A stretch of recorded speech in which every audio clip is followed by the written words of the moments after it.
नमस्कार, आप देख रहे हैं एबी न्यूज। दर्शकों, एबी न्यूज में आपका स्वागत है।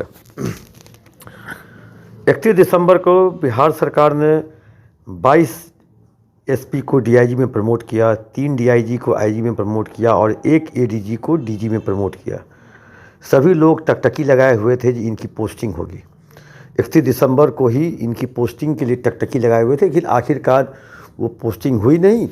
लेकिन सभी को उसी जगह पर प्रमोट करके पद को उत्क्रमित करके उसी जगह पर डीआईजी के वेतनमान में एसपी के रूप में रखा गया, आईजी के वेतनमान में डीआईजी के ही पद पे रखा गया और डीजी के वेतनमान में डीजी को प्रमोट कर दिया गया। उस पद को डीजी एसटीएफ और डीजी हेडक्वार्टर, डीजी मुख्यालय और डीजी ऑपरेशन।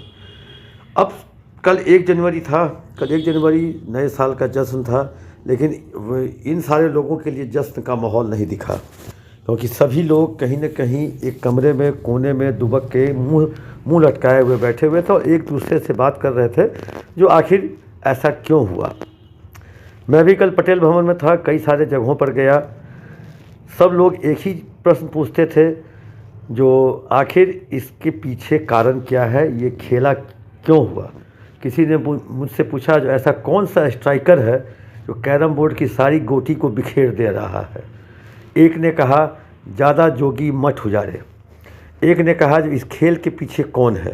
मतलब जितनी मुंह उतने प्रश्न, और सभी प्रश्न, क्योंकि मैं पत्रकार के रूप में था, लोग जानते हैं जिनके पास जानकारी रहती होगी, तो लोग लगातार जानने का प्रयास कर रहे थे जो आखिर इस खेल के पीछे कौन है, पर्दे के पीछे कौन है। लेकिन पर्दे के पीछे जब लोगों को पता चलता था जो फलना फलना फलना, तो लोग सोचने को मजबूर हो जाते थे, तो हाँ, आप सही बोल रहे हैं। अब कुछ ऐसे लोग हैं जो इस बार प्रमोट हुए हैं डीआईजी के रूप में, वो निश्चित रूप पे उनकी इच्छा है जो वो फील्ड में जाएं। अब 9 से 12 जगह ही केवल रेंज या जोन के जगह पे हैं। अब 22 लोग हुए हैं, पहले से उन जगहों पे लोग तैनात हैं, तो वो हटना नहीं चाहेंगे और कुछ लोग वहाँ जाना चाहेंगे। पद कम है और लोग ज़्यादा हैं, तो वैसी स्थिति में उसको लेकर के रस्साकसी भी हो रही है। और कुछ मतलब लोगों का कहना है जो ज़्यादा जोगी मठ उजारे, इस बात से इसलिए मैं सहमत नहीं हूँ, क्योंकि गृह मंत्री की भूमिका इसमें कुछ है ही नहीं। पुलिस भवन ने या पटेल भवन ने लिस्ट बना के भेजा सरकार के पास, और सरकार ने उस लिस्ट में रेक्टिफिकेशन करके भेज दिया। ये पिछले 15 दिनों से ये कवायद चल रही थी, और अंत में जब पटेल भवन थक हार गया तो कहा, जो भाई चलो जो हो, जैसे उसी पद पे कम से कम आर्थिक नुकसान न हो। अब सरकार की भी इच्छा है कि भाई उनके भी लोग, कुछ लोग चाहते हैं उनके लोग भी फील्ड में जाएं, वो भी एक लिस्ट लेके बैठी हुई है। लेकिन इधर पटेल भवन का कहना है, जो आपके पास जो नाम है उस नाम को आप केवल पटेल भवन को फॉरवर्ड कर दीजिए, और पटेल भवन उनको अपने हिसाब से suitable, fill in the blanks में सुटेबल वर्ड्स नहीं था अंग्रेजी में, तो उसको अपने हिसाब से फिल अप द ब्लैंक्स कर दिया जाएगा। लेकिन सरकार इस पर भी राज़ी नहीं हो रही है।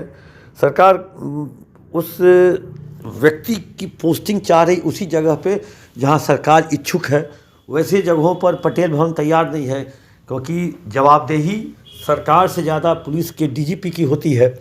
अगर कुछ वैसी स्थिति अगर वहाँ दुर्घटना घटती है, तो सबसे पहले मीडिया को जवाब देना पड़ता है या पब्लिक को जवाब देना पड़ता है पुलिस को। क्योंकि कुछ जो पुराने जानकार कहते हैं, जो इससे पहले चाहे अभयानंद हो या पीके ठाकुर के समय जब वो डीजीपी हुआ करते थे, तो इस तरह से ट्रांसफ़र पोस्टिंग की कवायद नहीं होती थी, और पुलिस मुख्यालय को सरकार की तरफ से एक सूची आ जाती थी, उसमें जो जगह खाली रहता था उन जगहों पर पीके ठाकुर नाम को भर दिया करते थे, जो उस समय के डीजीपी थे। और अभयानंद जी के समय तो कुछ दूसरा ही था उस समय, क्योंकि मुख्यमंत्री नीतीश कुमार खुद अपने स्तर से ट्रांसफ़र पोस्टिंग ब्यूरोक्रेसी की, आईएएस हो या आईपीएस, अपने स्तर से देखते थे। लेकिन इन दिनों मुख्यमंत्री शायद वो नहीं देख पा रहे हैं, इसीलिए इतने कवायद हो रही है। और ये एक मैसेज पूरे बिहार में सही नहीं गया है, जो पिछले 20 वर्षों में पहली बार इतने लंबे संख्या में लोग प्रमोट भी हुए, लेकिन उनकी पोस्टिंग नहीं हो पाई, और उसी जगह पे उत्क्रमित कर दिए गए, उनको प्रमोट कर दिया गया। ये एक मैसेज बहुत गंदे तरीके का गया है। सोशल मीडिया में बहुत तरह की बातें चल रही हैं, बहुत तरह लोग सम्राट चौधरी को लेकर के, गृह मंत्री को लेकर के भी बातें चल रही हैं जो वो पहले ही परीक्षा में फेल हो गए। कहीं किसी जगह चल रहा है जो बंदूक तो मिला, गृह मंत्री को गोली कारतूस रखे हुए हैं मुख्यमंत्री। ऐसी कोई बात नहीं है, कोई बंदूक और कोई कारतूस की बात नहीं है, परीक्षा में फेल नहीं। ये सरकार और पटेल भवन के सीधी टकराव का नतीजा है जो पटेल भवन झुकने को तैयार नहीं हुआ और आखिरकार ये निर्णय लेना पड़ा सरकार को, क्योंकि जवाबदेही सरकार की होती है। इसी तरह का हुआ एडीजी हेडक्वार्टर में सुधांशु कुमार अपने आप को रेस से खुद बाहर कर लिए, क्योंकि उनका मानना है जो जब डीजीपी पुलिस के मुखिया और उसके नीचे का पोस्ट एक ही जाति के ऑफिसर को सरकार नहीं दे सकती है, तो वैसी स्थिति में सुधांशु कुमार ने अपने आप को वहाँ से बाहर निकाल लिया। अब एडीजी हेडक्वार्टर इम्पॉर्टेंट पोस्ट है, तो सरकार इसका भी ख्याल रखेगी, चाहे वो स्पेशल ब्रांच हो या हेडक्वार्टर हो, वो सरकार अपने ही अधिकारियों को देगी जो उनके गुड बुक में है, जो उनके यस मैन या यस बुक में है। तो वैसी स्थिति में एडीजी हेडक्वार्टर के लिए जो नाम सबसे ज़्यादा सुटेबल नाम जो चल रहा है पटेल भवन की गलियारों में, उसमें सबसे पहला नाम सुनील कुमार जो एडीजी स्पेशल ब्रांच है उनका नाम चल रहा है। अब एडीजी स्पेशल ब्रांच अगर वहाँ चले जाएंगे तो स्पेशल ब्रांच भी सरकार का आँख कान नाक होता है। वैसी स्थिति में भी वहाँ भी उसी तरह के लोग चाहिए जो सरकार के गुड बुक में, यस बुक में हो। तो वैसी स्थिति में सीआईडी के जो एडीजी हैं पारसनाथ, वहाँ वो सूटेबल बैठ रहे हैं, फिट बैठ रहे हैं। अब वो सीआईडी आ जाइए, तो अब सीआईडी के लिए भी कहा जा रहा है, तो यहाँ भी वो इम्पोर्टेंट है, क्योंकि अगर कोई भी मामला हो, अगर सरकार उस व्यक्ति को अगर लाभ पहुँचाना चाहती है तो सीआईडी में वो मामला भेज दिया जाता है। तो वैसी स्थिति में वहाँ भी सरकार की गुड बुक वाले आदमी चाहिए, तो वहाँ पर कहा जा रहा है जो कमल किशोर सिंह भी वहाँ जा सकते हैं। वैसे कमल किशोर सिंह की एडीजी ईओयू में भी जाने की चर्चा है। अब एडीजी ईओयू में उनके जाने की चर्चा है, तो नैयर हसनैन खान जो एडीजी ईओयू हैं वो तब हो सकता है बहुत साल के बाद पटेल भवन में वापसी उनकी हो सकती है किसी भी अच्छे पद पर। तो ये जो एक तरह से कहें जो कल 1 जनवरी फर्स्ट हाफ में लोग कॉल ऑन भी किए और ये चर्चाओं का बाज़ार गर्म रहा। एक एडीजी के कमरे में 3-3, 4-4 एडीजी बैठ के इसी मुद्दे पर चर्चा और चाय का दौर चल रहा है और चर्चाओं का दौर भी कल चलते हुए मैंने देखा। तो ये एक तरह से कहें जो पूरी कवायद चल रही है और आखिर किसने खेल बिगाड़ा इसकी तलाश में लोग हैं। वो कैरम बोर्ड के उस स्ट्राइकर की भी तलाश में है, तो कौन ऐसा स्ट्राइकर है जो सारे गोटी को बिखेर दे रहा है। कोई कह रहा है ज़्यादा जोगी मठ उजारे, कोई कह रहा है जो खेत खाए गधा मार खाए जो लाहा।